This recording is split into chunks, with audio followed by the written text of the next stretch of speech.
मुक्ता ने इशारे से बता दिया कि शाही खजाने की लूट किसने की है, मगर वो इशारा देवी अहिल्या की तरफ नहीं, किसी और की तरफ था।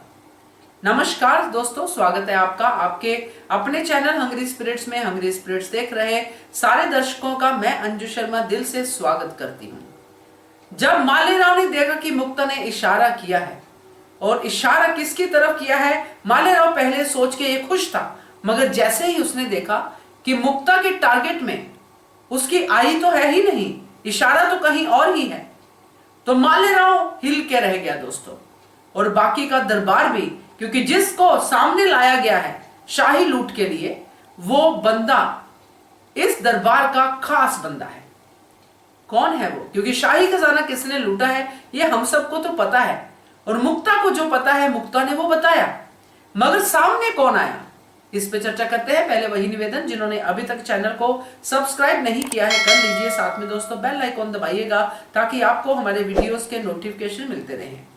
देवी अहिल्या ने जिस तरह मालेराव को सबक सिखाने का ठाना है, खुद की कुर्बानी देके कि अगर मुझे सजा होती है तो कोई बात नहीं है, मगर मैं एक बार ये जरूर बताना चाहती हूं दरबार में कि मालेराव कर क्या रहा है शाही खजाने के साथ। इसीलिए जब दरबार में इस बात का फैसला होना तय हुआ तो देवी अहिल्या ने भी माना कि हाँ चलिए दरबार में फैसला करते हैं। मगर जो आज हुआ है दोस्तों, आज की कड़ी में, इसका देवी अहिल्या को भी अंदाजा नहीं था। मालेराव ने तो खैर सारी की सारी हदें पार कर ही दी हैं। मां को खड़ा कर दिया कटघरे में, बहन को खड़ा कर दिया मां के खिलाफ, वो सब तो वो कर ही रहा है। और करवाने वाली ऊपर बैठी है, खड़ी है वहां पे रकमा बाई, जो अपना नाम भी नहीं आने देना चाहती। यहीं से भी मालेराव को अकल आ जाए तो गनीमत है, मगर नहीं आती है, क्योंकि जो देवी अहिल्या ने कहा है कि मालेराव चतुर हो गया है, तो वाकई में वो चतुर हो गया है, मगर वो चतुराई बहुत ही घटिया वाली है, जिसमें खुद मालेराव ही फंस रहा है। अब यहां पे दोस्तों मुक्ता को कहां से पता चला कि ये खजाने की लूट देवी अहिल्या ने करवाई है? यशवंत से। और यशवंत देवी अहिल्या का भगत है, वो उनकी हर बात को मानता है। और यहां पे मुक्ता के दरबार में आने से सबसे ज्यादा अनकंफर्टेबल कौन है? यशवंत।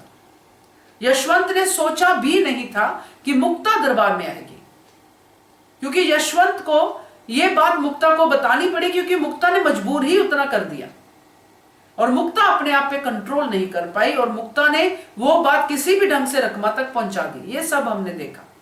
मगर यहां पे जो गिल्ट में है वो है यशवंत, क्योंकि यशवंत को देवी अहिल्या ने कहा था कि यशवंत ये बात किसी को भी नहीं बतानी है। अगर देवी अहिल्या ने ये बात मल्हार सरकार को नहीं बताई है तो इसके पीछे बड़ी वजह है, जो उन्होंने बताई कि मैं चाहती हूं कि मालेराव के ऊपर ये बातें आए, और फिर पता चले कि हो क्या रहा है दरबार में, कर क्या रहा है मालेराव मालवा में। और मल्हार सरकार के साथ अगर वो कमरे में करती तो बात घर की घर में रह जाती। यहां पे तो शाही खजाने की बात हो रही है, बार बार लूट की बात हो रही है, और शाही खजाना तो पहले ही लूटा जा रहा है। मालेराव खुद शाही खजाना लूट रहा है अपनी अय्याशी के लिए, और यही बात देवी अहिल्या बताना चाहती है। यशवंत भी इस बात से सहमत था, और इस बात से वो असहमत था कि ऐसे लूट नहीं होनी चाहिए, मगर देवी अहिल्या के समझाने के बाद वो सहमत हुआ। मगर जब उसने मुक्ता को बात बता दी तो वो अपने आप को एक गिल्ट में लेके आ गया, जो जायज है दोस्तों, क्योंकि ये बात बताने वाली नहीं थी। और अब जब मुक्ता आ गई है तो अब यहां पे दोस्तों जो मालेराव ने कभी नहीं किया अपनी आई के लिए, मुक्ता जो अपनी आई के खिलाफ सबूत बन के खड़ी है, दोनों बच्चे देवी अहिल्या के खिलाफ है। एक साजिश में फंस के खिलाफ है, एक अपने आप को बड़ा समझता है, राजा समझता है, इसलिए वो खिलाफ है। मगर यशवंत असली बेटा निकला है देवी अहिल्या का, क्योंकि अब जब मुक्ता को मल्हार सरकार ने कहा है कि अगर तुम बोल नहीं सकती हो तो इशारे से बताओ कि किसने किया है, मुक्ता ने इशारा किया, जो हमने कमिंग अप में देखा, और वो इशारा मुक्ता ने देवी अहिल्या की तरफ करना था और किया भी। मगर यशवंत देवी अहिल्या की जगह खड़ा पाया गया दोस्तों, क्योंकि यशवंत इस बात के लिए खुद को दोषी मान रहा है। क्योंकि अगर दोषी यशवंत होता है तो दरबार की कार्यवाही की दिशा ही बदल जाएगी। यशवंत को कौन प्रोटेक्ट करेगा? देवी अहिल्या। और देवी अहिल्या के तर्क के आगे मालेराव का कुछ नहीं बचेगा। क्योंकि जब देवी अहिल्या एक एक करके मालेराव की करतूतों का चिट्ठा बयान करेंगी भरे दरबार में, तो मालेराव खुद वहां पे दोषी की कुर्सी पे होगा। और अब ये जो यशवंत ने किया है, ये है असली बेटे का फर्ज निभाने वाली बात। क्योंकि तुकु जी ने जोर लगाया, तुकु जी ने भावुक होकर बातें कही और बातें सही थी, मगर वो बातों से भी मालेराव नहीं पिघला। मालेराव को सिर्फ अपनी आई को दोषी साबित करना है, और उस रकमा के कहने पे।